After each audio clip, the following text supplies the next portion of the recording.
dear friends, praise the Lord. A very warm welcome to you all in the name of our Jesus Christ.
Precious brothers and sisters, welcome to Bible Manthan. Praise the lord. प्रभूला धन्यवाद देते, प्रभूची स्तुती करते, प्रभूचे आभार मानते. पुन्हा एकदा सुंदरशी संधी देवबापांनी मला दिली, त्यासाठी सगळा गौरव देवाला देते. आपण प्रार्थना करूया. हालेलुया. धन्यवाद माझ्या येशू, धन्यवाद राजा. खरोखर प्रभू तुझी स्तुती करते, तुझे आभार उपकार मानते, तुला धन्यवाद देते. प्रभू इथून पुढची सर्व वेळ तुझ्या पवित्र हातात देते. प्रभू सहाय्य कर, मदत कर, कृपा कर. प्रभू माझ्या प्रत्येक भावा बहिणीला मला तुझ्या पवित्र हातात घे. तुझं वचन सांगत असताना लागणारी कृपा दे. दिलीस म्हणून तुला धन्यवाद देत, तुझी स्तुती करत, तुझा गौरव करत, येशूच्या नावात प्रार्थना करते पित्या, तू ऐक. आमेन. कलेसिकरास पत्र 3:16. ख्रिस्ताचे वचन तुम्हामध्ये भरपूर राहो, परस्परास सर्व ज्ञानाने शिकवण द्या व बोध करा. आपल्या अंतःकरणात देवाला स्तोत्रे, गीते व आध्यात्मिक गायने कृपेच्या प्रेरणेने गा. मला आज हेच सांगायचंय, ख्रिस्ताचे वचन तुम्हामध्ये भरपूर राहो, ही आपल्याला आज्ञा केलेली आहे. ख्रिस्ताचे वचन तुमच्यामध्ये भरपूर राहो. तर ते वचन आपल्यात भरपूर राहण्यासाठी आपल्याला काय केले पाहिजे? सगळ्यात पहिले वचन जर वाचलंच नाही, प्रार्थना जर केलीच नाही, जर ते करण्यापूर्वी आपल्याला आळस येतो, जर प्रार्थना करायची असेल तर कंटाळा येतो, तर काहीतरी गडबड आहे. वचन वाचायचंय पण वाचन होत नाही, तर काहीतरी गडबड आहे. प्रार्थना करायची आहे पण प्रार्थना होत नाही, गडबड आहे. स्तुती आराधना करायची आहे, फार स्तुती आराधना करायचंय, देवाशी बोलायचंय, पण होत नाही तर गडबड आहे. पण आपल्याला तर सांगितलंय की ख्रिस्ताचे वचन तुमच्यामध्ये भरपूर राहावं. मग आता सांगितलंय तर केलंच पाहिजे, कारण की आपल्या देवाचं वचन जर आपल्यात असणार तर आपण परिस्थितीवर मात करून पुढे जाऊ शकतो. तेव्हाच आपण परिस्थितीला तोंड देऊ शकतो, कारण की वचनाची शस्त्रसामुग्री ही आपल्याकडे असणार. Praise the Lord. तर आपल्याला सांगितलं म्हणजेच काहीतरी गरजेचं आहे, म्हणून सांगितलं की ख्रिस्ताचे वचन तुमच्यामध्ये भरपूर राहावं. तर त्यासाठी मी एकच सांगणार की तुम्ही वचन भरपूर वाचा, प्रार्थना करा, देवाशी स्तुती आराधना करा, जेणेकरून तुम्ही तर त्यापासून शिकणार आणि प्रभूचा गौरव होणारच होणार. पण तुम्ही इतरांना काय करू शकतात, सर्व ज्ञानाने शिकवण द्या. जर आपल्याकडे ज्ञान आहे तर आपण इतरांना ते ज्ञान देऊ शकतो. जर आपल्याकडे शिकवण आहे तर आपण इतरांना शिकवण देऊ शकतो. बोध करा सांगितलंय, त्या मी एकच वचनाविषयी म्हणते की ते लिहिले बोध करा. जर आपल्याकडे वचन आहे तर आपण इतरांना बोध करू शकतो. वचनानुसार आपल्या अंतःकरणात देवाला स्तोत्रे, गीते व आध्यात्मिक गायने कृपेच्या प्रेरणेने गा. माझ्या प्रियांनो, स्तोत्र कधी आपल्या मुखातून निघतात, जेव्हा आपण त्याचं अहोरात्र मनन करतो. धन्य जो पुरुष जो दुर्जनांच्या मसलतीने चालत नाही, पापी जनांच्या मार्गात पाऊल ठेवत नाही, तर परमेश्वराच्या शास्त्रात अहोरात्र मग्न होतो. यहोशुआ 1:8 मध्ये देखील आपल्याला काय सांगितलेलं आहे. खरोखर तर हे सर्व आपल्याला कधी होणार, ज्या वेळेस आपण देवाचं वचन अधिकाधिक वाचन करणार, प्रार्थना करणार, कृपेच्या प्रेरणेने. देव आपल्याला चालवणार, देव आपल्याशी बोलतो, आपल्याला ॲट अ टाइम सांगतो की आपण काय केलं पाहिजे आणि आपण काय नाही केलं पाहिजे. तर आध्यात्मिक गायने आपल्याला स्तोत्रे, गीते व आध्यात्मिक गायने गायला सांगितलेली आहे. तर ते स्तोत्रे केव्हा आपल्याला, स्तोत्रे म्हणजे काय, एक आपल्या जीवनाचा तो एक भाग आहे. जी प्रार्थना आपल्याला येत नाही पण तशी प्रार्थना दाविदाने कोराच्या पुत्रांनी केलेली आहे. तर जे आपलं अंतःकरण आहे ना, तेच ह्या बायबलमध्ये. बायबल हे असं एक परिपूर्ण पुस्तक आहे, तर तुम्हाला इतर बोधाच्या शोधात जाण्याची गरज नाही, कुठेही भटकण्याची गरज नाही. हे जे बायबल आहे ना ते परिपूर्ण आहे, परिपूर्ण. इथे जीवनाचा उगम आहे, इथेच सार्वकालिक जीवन आहे. कुठं भटकण्याची गरज नाही. मन स्थिर ठेवून आपल्या देवाला हाक मारा, म्हणजे तो आपल्याला उत्तर देईल. आपल्याला एकच करायचंय, प्रभूच्या कृपेच्या प्रेरणेने चालायचंय, वचनात अधिक वाढायचंय. ज्या वेळेस आपल्याला वचन वाचायचा कंटाळा येतो ना, त्यावेळेस मी म्हणाल अधिक खोलून वाचा. ज्या वेळेस मला आता प्रार्थना करायची परंतु आता मला कंटाळा आलाय, त्यावेळेस लागलीच गुढघ्यावर या आणि प्रार्थना करा. तीच तुमची कसोटी आहे, तीच तुमची परीक्षा आहे. कंटाळा आलाय, असं आहे, तसं आहे, एक्सक्यूज फार आहे, पण जो त्याच्यावर मात करून पुढे चालेल त्यालाच देव काय ते अगदी समजेल. तेव्हाच आपल्याला वचन जेव्हा आपल्यामध्ये भरपुरीने असेल, तेव्हाच आपण कुठल्याच गोष्टीमध्ये आपण अडखळू शकत नाही. आणि परीक्षा आली तरी देखील माझा येशू मला सहाय्य करणार आहे, माझा येशू मला मदत करणार आहे. तो म्हणतो भिवू नको, घाबरू नको, मी तुझ्या बरोबर आहे. प्रत्येक वेळेस देव म्हणतो, कितीतरी परीक्षा आल्या तर म्हणतो मी तुझ्या बरोबर आहे, खंबीर हो, हिम्मत धर. पण हे बोध आपल्याला कधी सुचणार, जेव्हा आपण वचन वाचणार.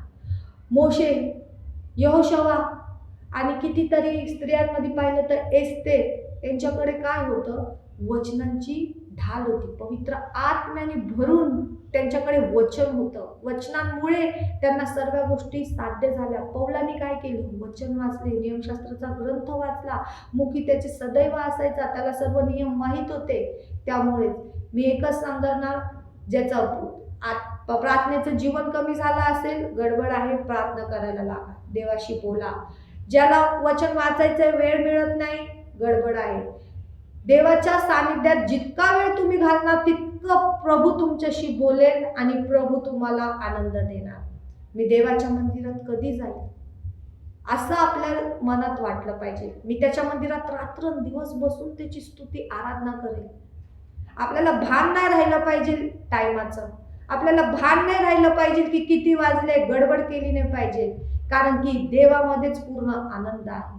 देवामध्येच आपण पूर्णपणे आनंदित जीवन जगू शकतो. जर हे बायबल वाचलं ना तर खरोखर आपल्या अंतःकरणामध्ये जी शुद्धता येते ना ती तुमच्यापासून कुणीच हिरावून घेऊ शकत नाही. कारण की आपला देव कार्य करतो आणि आपला देव आपल्याशी वचनांद्वारे बोलतो. प्रत्येक वेळेस आपल्याशी बोलतो. कुठलाही जीवनात प्रश्न येऊ द्या, त्याचं उत्तर देव तुम्हाला वचनातून देणार. प्रत्येक मोशेच्या वेळेस कितीतरी प्रश्न आले, यहोशवाच्या वेळेस कितीतरी प्रश्न आले, दानियालाच कितीतरी प्रश्न आले आणि आजऱ्या मिखायल हनन्याला कितीतरी प्रश्न आले. पण त्यांच्याकडं प्रार्थना आणि वचन होतं, त्यामुळे ते ढळलेले.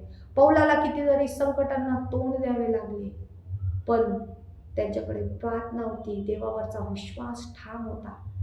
पण नुसतं वाचायचं नाही तर तसं आचरण करायचं, विश्वास करायचा की नाही माझा प्रभू माझ्याशी बोललाय.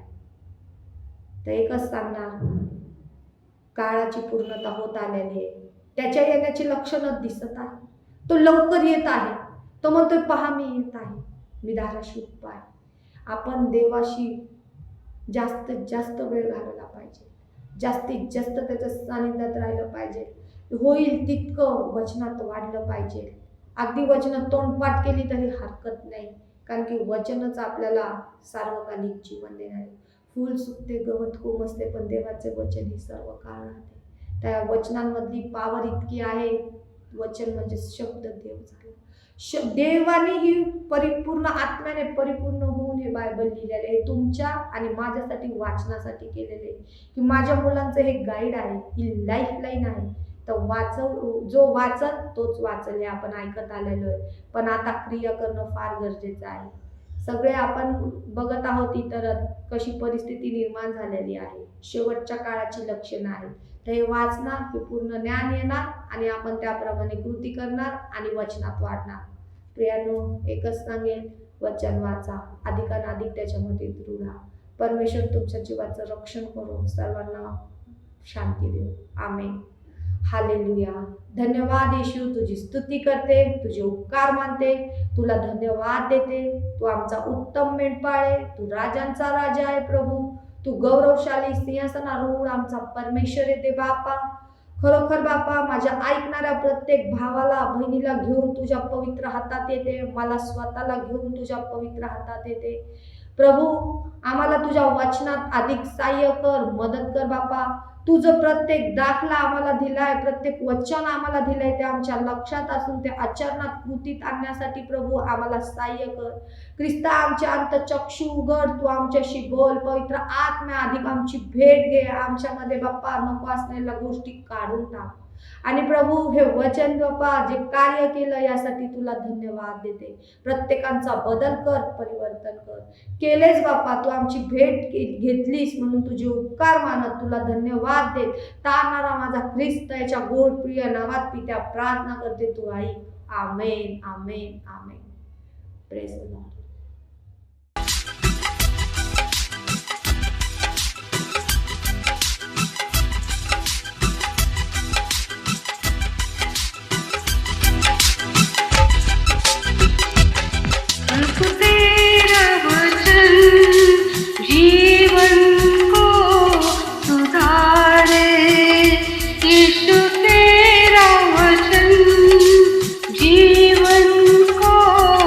सवार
जीवन को सुधारे, जीवन को सवारे. We at Aradhana Mahila Group pray for you all that our Heavenly Father may keep you blessed always in all ways. Continue watching Bible Manthan till we meet next time. Shalom.